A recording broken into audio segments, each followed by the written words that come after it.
Captain Zethkar stared at the viewing screen with all four of his eyes. The human ship looked wrong. It was too simple, too rough around the edges. Most Federation ships were smooth and beautiful, like works of art floating through space. This human vessel called Liberty's Edge looked like someone had welded metal plates together and stuck engines on the back. "Are you sure they built this themselves?" asked Ambassador Quindal. Her blue skin showed patches of worry color.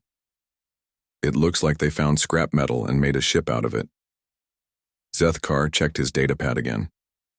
"The reports say yes. They call their planet Earth. It's marked as a Class 12 Deathworld in our files. No intelligent life should be able to survive there, but somehow they did." The communication system made a crackling sound. A rough voice came through the speakers. "Federation. Vessel, this is Captain Jake Morrison of the Liberty's Edge. Nice to meet you folks. Permission to come aboard for the meet and greet?" Quindal looked surprised. "They sound so casual about this. Don't they understand they're meeting an advanced galactic civilization for the first time? Perhaps they don't realize how important this moment is," Zethkar replied. He pressed the communication button.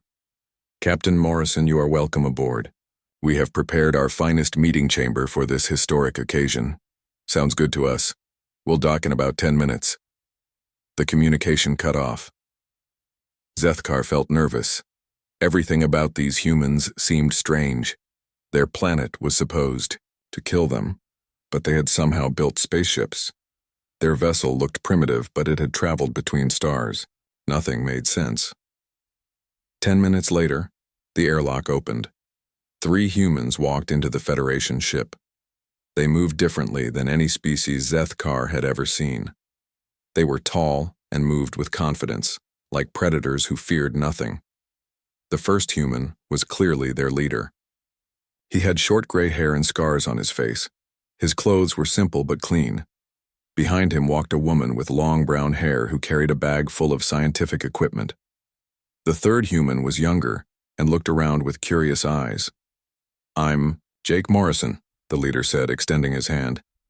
"This is Dr. Lisa Grant, our science officer, and Pete Wilson, our engineer." Zethkar had read about human greeting customs. He carefully shook Jake's hand. The human's grip was firm but not painful. "Welcome aboard the Harmonious Dawn. I am Captain Zethkar, and this is Ambassador Quindal." "Beautiful ship you have here," Lisa said, looking around. "Much more comfortable than ours.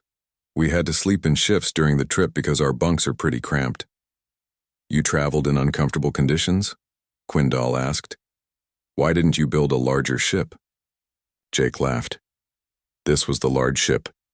You should see our first attempts at space travel. We basically strapped ourselves to controlled explosions and hoped for the best."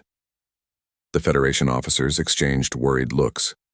Controlled explosions sounded dangerous. "Please follow us to the meeting chamber," Zethkar said. As they walked through the ship, Dr. Grant asked questions about everything. She wanted to know how the artificial gravity worked, what materials the walls were made of, and how they recycled air. Her questions were intelligent, but she seemed surprised by simple technologies. "Your gravity system is amazing," she said. "On our ship, we just spin sections to create fake gravity. Much simpler, but not nearly as smooth." "You spin your ship?" Quindal asked. "That sounds dangerous." "Not really," Pete said. "You get used to it pretty quick, though it does make some people sick at first." They reached the meeting chamber. It was a beautiful room with soft lighting and comfortable chairs designed for different species. Zethkar had spent hours preparing for this moment. "Please sit and make yourselves comfortable," he said. "We have prepared a feast of foods from across the galaxy." The humans sat down and looked at the spread of food. Most of it was mild and easy to digest, perfect for species with sensitive stomachs. Jake tried a piece of fruit from the Veltari homeworld. "This is really good. Sweet, but not too strong. What do you call it?" "That is mellow fruit," Zethkar explained. "It grows in perfect conditions with exactly the right temperature and humidity. It's considered a delicacy because it's so difficult to grow." "Interesting," Lisa said. "On Earth, our most prized foods usually come from harsh conditions. Coffee grows best on mountain slopes, chocolate comes from hot jungle regions, and our Best wines come from places where grapes struggle to survive. The Federation officers stared at her. Plants that grew in harsh conditions were usually bitter and unpleasant. Your planet must be very different from ours, Quindal said carefully. The reports say it's classified as a death world. How do you survive there? Jake looked confused. Death world? Earth's not that bad. Sure, we get some rough weather sometimes, but nothing we can't handle. Rough weather? Zethkar asked. You know, hurricanes, tornadoes, blizzards, heat waves. The usual stuff, Pete said. Though I guess the earthquake last month was pretty strong. Knocked some books off my shelf. The Federation officers felt their blood run cold. Hurricanes were planet-killing storms. Earthquakes could destroy entire cities. These humans talked about them like minor inconveniences. What about the dangerous animals? Quindal asked weakly.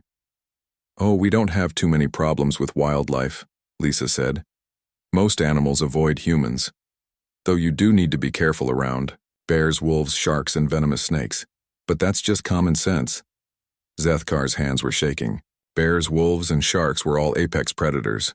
Venomous snakes could kill with a single bite. How did humans survive on a planet full of such creatures? How do you exercise and stay healthy on such a dangerous world? He asked. Jake smiled. We love the outdoors. Hiking, swimming, rock climbing, skiing.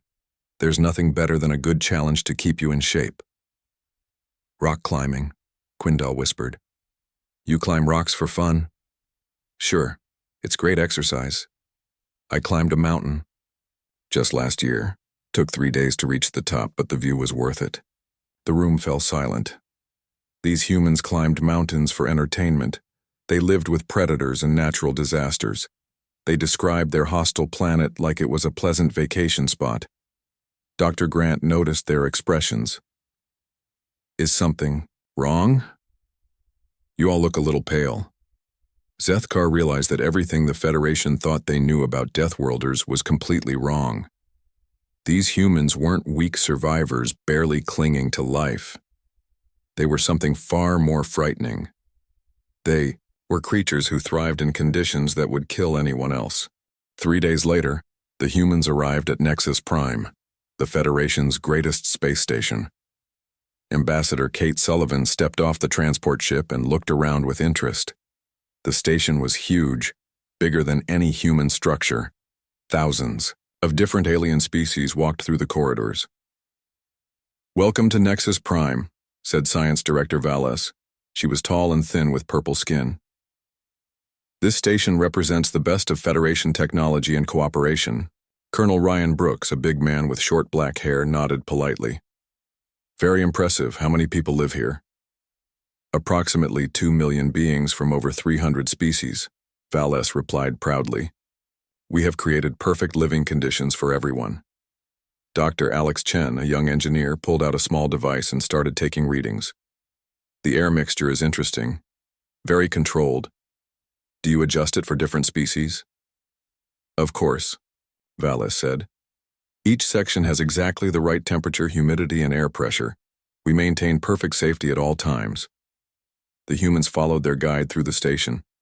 Everything was clean, smooth, and carefully controlled. There were no sharp edges, no loud noises, no sudden movements. Signs everywhere warned about minor dangers like caution, slight temperature change ahead, and warning, elevation difference of 0.5 meters. Your people are very careful about safety, Kate observed. Safety is our highest priority, Valles explained. We have eliminated almost all risks from daily life. Our citizens can live without fear. They reached a large chamber filled with exercise equipment. Dozens of aliens were using machines that looked like they barely moved. Everyone exercised very slowly and carefully. This is our fitness center, Valles said. We have the most advanced exercise equipment in the galaxy. Each machine is perfectly calibrated to provide safe, effective workouts. Ryan watched an alien who looked like a large lizard pedaling an exercise bike at the speed of a slow walk. The machine displayed warnings about not exceeding the recommended heart rate. Mind if I try one? Ryan asked. Valles looked nervous. Perhaps we should start with something simpler. These machines are designed for experienced users. I'll be careful, Ryan said. He climbed onto the exercise bike and started pedaling at a normal pace. Immediately, alarms started ringing. The machine's screen flashed red warnings. Danger. Heart rate too high and warning exceeding safe limits. Stop, Valis shouted. You're going to hurt yourself. Ryan looked confused. He wasn't even breathing hard. I'm barely warmed up. Is this thing broken? A crowd of aliens gathered, staring in shock. Ryan was pedaling at a pace that would hospitalize most Federation species, but he looked completely relaxed. How are you doing that? Asked a small, furry alien. You should be unconscious by now. Doing what? Ryan asked. He increased his pace slightly. More alarms started ringing. Valis quickly shut off the machine. Please, you must stop. This level of exertion is dangerous. Dr. Chen was taking readings with his device. Interesting. Your equipment seems to be designed for much lower activity levels than humans are used to. Lower activity levels? Valis asked weakly. On Earth, this would be considered a light warm-up, Kate explained. Our soldiers regularly train at much higher intensities. The aliens looked terrified. If this was a light warm-up, what did human soldiers actually do for training? Perhaps we should try something else, Valis said quickly. We have a wonderful obstacle course designed for our elite athletes. She led them to another room where a simple obstacle course was set up. It had small hurdles to step over, a rope. To climb that was only 10 feet high, and a balance beam 3 feet off the ground. Safety nets were everywhere. This is our most challenging course, Valis said proudly. Only our best athletes can complete it in under 10 minutes. The humans looked at the course. It seemed like something designed for children. Can I give it a try? Asked Ryan. Please be very careful, Valis begged. This course has injured many experienced athletes. Ryan started the course. He jogged over the small hurdles like they weren't there. He climbed the rope in 3 seconds using only his arms. He ran across the balance beam without slowing down. The whole course took him less than 30 seconds. The watching aliens stood in stunned silence. That was fun, Ryan said. Do you have anything more challenging? Valis couldn't speak. She just stared at him. Kate noticed the crowd of aliens watching them. They all looked frightened. Is everything okay? You all seem upset. A tall alien with blue skin stepped forward. How did he do that? The course is supposed to be nearly impossible. Ryan's actually not even one of our best athletes, Kate said. He's a good soldier, but we have Olympic athletes who could do that course backwards. Olympic athletes? Valis whispered. Humans who train their whole lives to be the fastest, strongest, and most skilled at different sports, Dr. Chen explained. They compete against each other to see who's the best. And they're better than him? The blue alien pointed at Ryan with a shaking finger. Much better, Kate said. Ryan's strength is strategy and leadership, not athletics. The aliens began talking among themselves in worried voices. If this human wasn't even considered athletic by his own species, what were their actual athletes capable of? General Morthak, a large alien covered in scales, pushed through the crowd. I demand a demonstration, he said. Our warriors need to see what these humans can really do. Kate looked at Ryan. What do you think, Colonel? Ryan smiled. Why not? It might be educational. General Morthak didn't realize how right he was. The education was about to begin and the Federation would never be the same. The military training facility on Kalo 7 was the Federation's most dangerous training ground. General Morthak stood proudly in the observation deck, looking down at the combat arena below. His best warriors were lined up, ready to show these humans what real soldiers looked like. This is where we train our elite forces, he told Colonel Ryan Brooks. Only the strongest and bravest make it through our programs. Ryan looked through the thick protective glass at the arena. It looked like a basic training course. There were tiles, walls to climb, obstacles to jump over, and targets to hit. Everything was padded and covered with safety equipment. Looks like a good setup, Ryan said. My Marines will enjoy this. General Morthak laughed. Your Marines? I thought you were bringing your best soldiers. I am, Ryan replied. Sergeant Tony Martinez, Corporal Beth Williams, and Lieutenant Sam Rodriguez. They're good Marines. 3 humans entered the arena. They moved with easy confidence, checking their equipment and talking quietly among themselves. They didn't look nervous or excited. They just looked ready. They seemed very calm, observed War Marshal Thexnor, a reptilian alien with sharp teeth. Don't they understand they're about to face our finest warriors? Maybe they don't realize how dangerous this is, General Morthak said. They'll learn. Quickly. The first test was an obstacle course. The Federation's best soldier, a heavily muscled alien named Graktor, stepped up to the starting line. He was twice the size of any human, and had trained for years to master this course. The buzzer sounded. Graktor began running. He jumped over barriers, climbed walls, and crawled under obstacles. He moved with practiced skill, completing the course in 4 minutes and 37 seconds. The watching aliens cheered. Excellent time, General Morthak announced proudly. That's a new record for this course. Sergeant Martinez stepped up to the starting line. He was a regular-sized human with dark hair and a relaxed expression. He stretched casually and nodded to his teammates. Take your time, Tony, Beth called out. No need to show off. The buzzer sounded. Martinez took off running. He didn't just run over the obstacles. He flowed over them like water. He vaulted barriers without slowing down, climbed walls like a spider, and moved through the course like it was a gentle jog in the park. He finished in 1 minute and 43 seconds. The observation deck fell silent. The alien stared at the timer, then at Martinez, then back at the timer. That's impossible, General Morthak whispered. The timer must be broken. Timer looks fine to me, Martinez said through the communication system. Pretty fun course. Is that it? War Marshal Thexnor was shaking. He's not even breathing hard. How is he not breathing hard? Next came the strength test. The Federation's strongest warrior, a creature that looked like a walking boulder, lifted a weight that weighed 500 pounds. The aliens cheered again. Corporal Williams stepped forward. She was smaller than Martinez and looked like she could be someone's friendly neighbor. She approached the weight casually. Is this all you have? She asked. She lifted the 500-pound weight over her head with one hand. Then she started doing exercises with it, using it like it was a light dumbbell. This is about what I use for my morning workout, she said. Do you have anything heavier?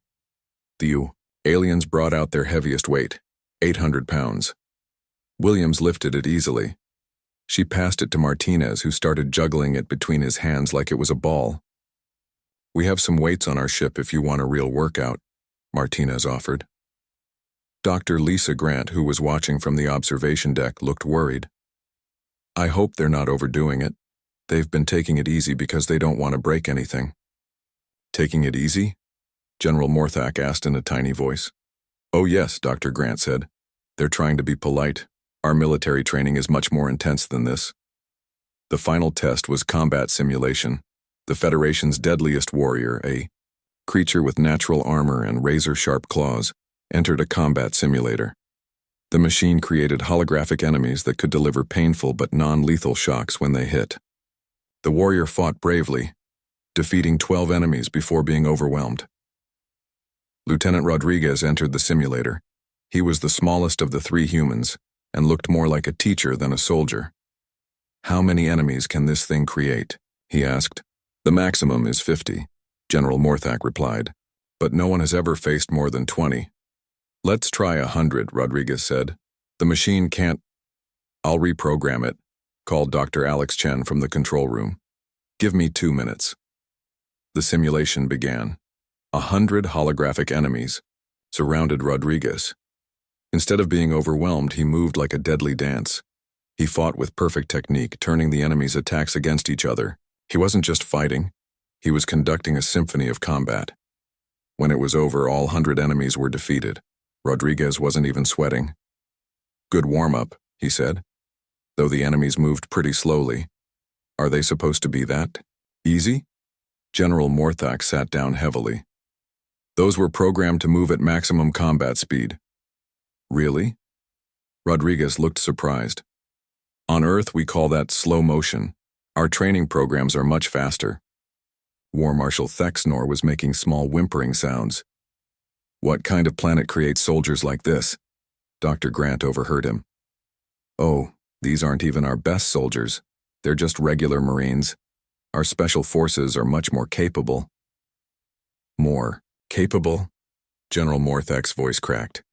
"And our athletes are even better than our soldiers at physical tasks," Dr. Grant continued helpfully. "Those soldiers are better at the fighting parts, obviously." The Federation military leaders looked at each other with growing horror.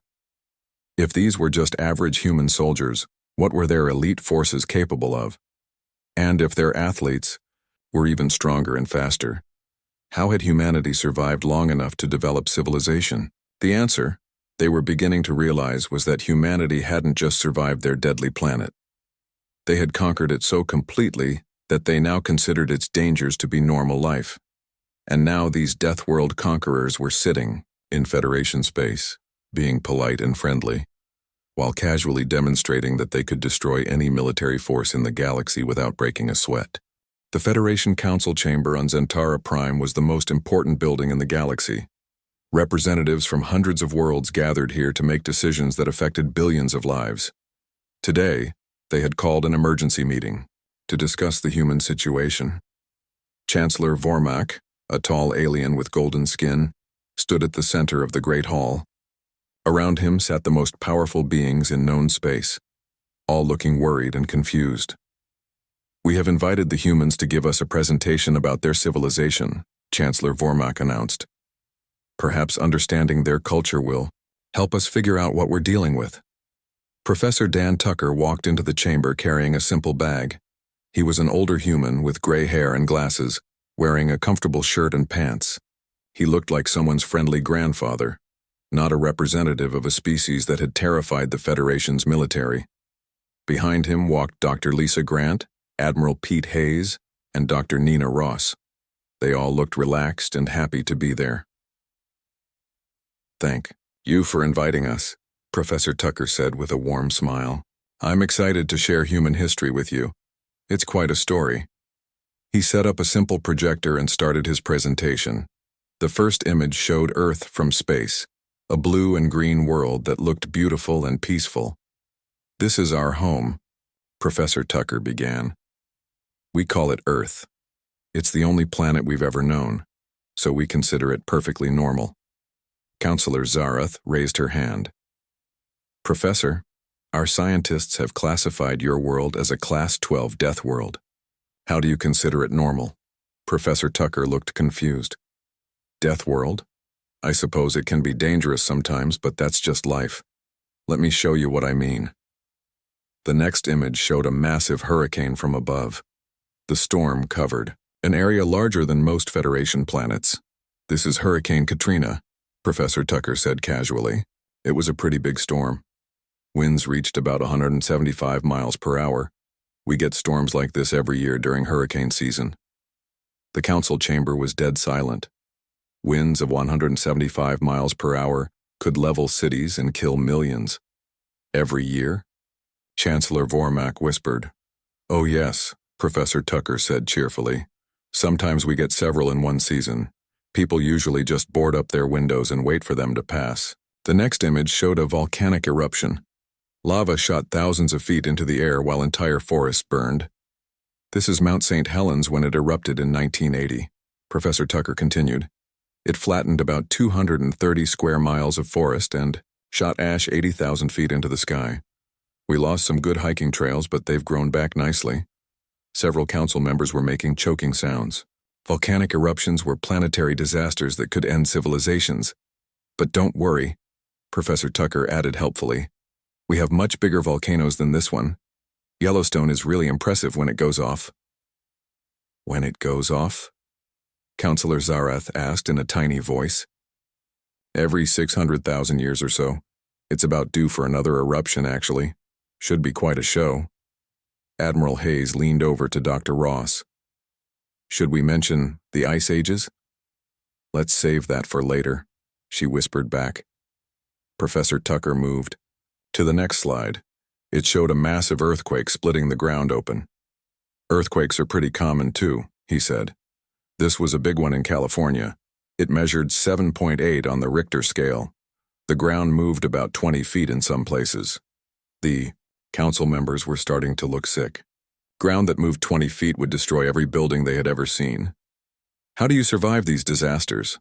Chancellor Vormak asked weakly. Well, we build our structures to handle them, Professor Tucker explained.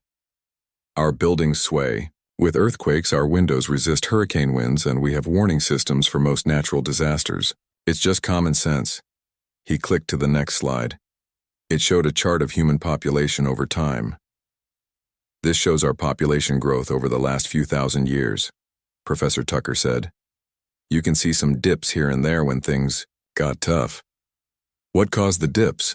Asked a small, furry counselor. Oh, the usual things. Plagues, wars, climate changes, volcanic winters, asteroid impacts. Nothing too unusual. The council chamber erupted in shocked voices. Asteroid impacts were extinction-level events. Plagues could wipe out entire species. Wars between advanced civilizations could destroy solar systems. You've survived multiple asteroid impacts? Chancellor Vormak asked. Sure, though the big one 65 million years ago was before our time, Professor Tucker said. That one killed the dinosaurs. We've had a few smaller ones since then, but nothing too serious. Dinosaurs? Dr. Ross explained helpfully. Were giant, predatory reptiles that ruled our planet for millions of years. Some were 60 feet long with teeth like swords. And you replaced them? Counselor Zareth was shaking. Well, our ancestors were tiny mammals back then, Professor Tucker said. We waited for the dinosaurs to go extinct. Then we evolved to fill their place. Took a few million years. He clicked to the next slide, showing human warriors throughout history. This brings us to human warfare, Professor Tucker said. We've always been good at fighting. Had to be with all the dangerous animals and natural disasters. The slide showed ancient warriors with swords and shields, medieval knights in armor, soldiers with muskets, and modern troops with advanced weapons. We've fought pretty much constantly throughout our history, Professor Tucker continued. Wars between tribes, cities, nations, continents. It's how we learned to work together and develop technology. You fought constantly? Chancellor Vormak looked horrified. Oh yes, though we've gotten much better at it recently. World War II. Only killed about 70 million people. Much more efficient than the old days when wars could drag on for decades. Several council members fainted. Only 70 million? Counselor Zareth was hyperventilating. That was about 3% of our population at the time, Admiral Hayes added. We recovered pretty quickly. Professor Tucker clicked to his final slide. It showed modern Earth with cities, farms, and peaceful scenes. Today we live in the most peaceful time in human history, he concluded. We hardly fight at all anymore. Most of our weapons are just for emergencies. What kind of emergencies? Chancellor, Vormak asked in a whisper. You know, if we need to destroy an asteroid heading for Earth, or if we discover hostile aliens, or if we need to fight off an invasion. Basic defense stuff. The chamber fell silent. The Federation had just learned that humanity considered their current era of peace to be a time when they had weapons capable of destroying asteroids and fighting off alien invasions. And they called this peaceful. Commander Steve Parker stood on the bridge of his ship, looking out at the stars. 3 weeks had passed since Professor Tucker's presentation to the Federation Council. The humans had been asked to wait in Earth orbit while the Federation made some important decisions. Sir, we're getting a message from the Federation, reported Lieutenant Sarah Kim from the communication station. Put it through, Steve said. The main screen flickered to life, showing Supreme Chancellor Kithara, the highest leader in the Federation. She looked nervous, but determined. Commander Parker, we would like to invite you and your representatives to return to Zentara Prime. We have a proposal to discuss. Steve nodded. We'll be there in 2 days, Chancellor. 2 days later, Steve found himself in the same council chamber where Professor Tucker had given his presentation. This time, the atmosphere was very different. The alien representatives looked at the humans with a mixture of fear and respect. Secretary of State Helen Barnes sat beside Steve. She was an experienced diplomat who had handled difficult negotiations on Earth. Behind them sat Dr. Carl Wright, Captain Jake Morrison, and Dr. Lisa Grant. Supreme Chancellor Kithara stood at the center of the chamber. Humans of Earth, she began formally. "The Federation has spent much time discussing your people and your capabilities." "We are listening," Helen said politely. "We have come to understand that you are unlike any species we have ever encountered," the Chancellor continued. "Your strength, your resilience, your ability to survive impossible conditions, these things make you unique in the galaxy." Steve waited. He could sense there was more coming. "We also understand that you could easily conquer any world in Federation space if you chose to do so," Chancellor Cathara said quietly. "Your soldiers are stronger than our warriors. Your people survived disasters that would destroy our civilizations. Your weapons could level our cities." "That's true," Steve admitted.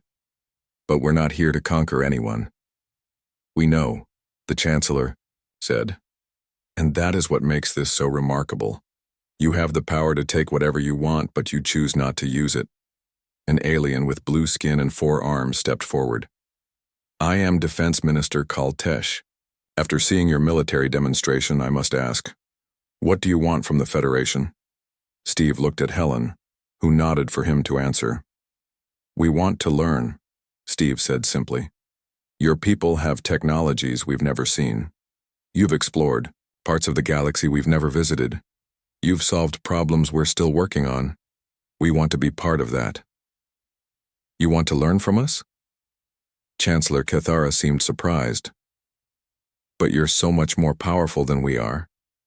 Dr. Wright spoke up. "Power isn't everything. You've created a peaceful civilization that spans hundreds of worlds. You've managed to get different species to work together. That's something humans are still learning how to do." "We've had wars on Earth for thousands of years," Helen added. "We're trying to move beyond that. Your Federation shows us what's possible when people cooperate instead of fight." The aliens looked at each other with confusion and hope. "So you truly don't want to conquer us?" asked Minister Kaltesh. "Absolutely not," Steve said firmly. "We want to protect you." "Protect us?" Chancellor Cathara asked. Captain Morrison stepped forward. "On Earth, the strong protect the weak. It's one of our oldest values. When we see someone who needs help, we help them. When we see someone in danger, we defend them." "Even if they're not your own species?" asked a small furry alien. "Especially then," Dr. Grant said. "The more different someone is from us, the more important it is to show them kindness. Diversity makes everyone stronger." Supreme Chancellor Cathara was quiet for a long moment. Then she smiled, the first genuine smile any human had seen from a Federation leader. "Then we have a proposal," she said. "The Federation faces threats from outside our borders. There are hostile species that attack our colonies, pirates that raid our trade routes, and natural disasters that destroy our worlds." She paused and looked directly at Steve. "We would like to offer humanity a special position in the Federation. You would be our protectors, our guardians. In exchange, we would share all our knowledge and technology with you." Steve felt a wave of excitement, but he kept his expression calm. "What exactly would this involve?" "Human ships would patrol our borders," Minister Kaltesh explained. "Human soldiers would help defend our colonies. Human rescue teams would respond to disasters. In return, you would have access to our entire database of scientific knowledge, our trade networks, and our diplomatic resources." "We would be partners," Chancellor Cathara added. "Equal partners, working together to make the galaxy a better place." Helen looked at the other humans. They all nodded slightly. "We accept," Helen said. "But we have one condition." The aliens tensed. "What condition?" "We want to train Federation citizens in basic self-defense and emergency response," Steve said. "Not to make them into warriors, but to help them protect themselves and each other." "You want to teach us to be more like humans?" Chancellor Cathara asked. "We want to teach you to be the best versions of yourselves," Dr. Wright said. "Every species has its own strengths. We just want to help you discover them."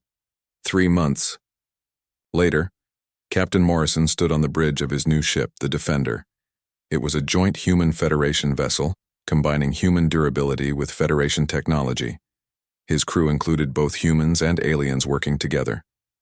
"Captain, we're receiving a distress call from the Centauri colony," reported his alien communications officer, a tall being with purple skin. "What's the situation?" Morrison asked. "Pirate attack. 3 ships, heavily armed. The colonists are requesting immediate assistance." Morrison smiled. "Set course for Centauri. Maximum speed." "Yes, sir," replied his human pilot. ETA 15 minutes. As the ship jumped to faster-than-light speed, Morrison felt satisfied. The Federation had learned that humans weren't monsters to be feared, but guardians to be grateful for. And humans had learned that strength meant nothing without wisdom and cooperation. The galaxy was a safer place now that Deathworlders and peaceful civilizations worked together. The aliens had stopped fearing humans, and humans had found their purpose among the stars. It was exactly what both sides had needed, even if neither had known it at first.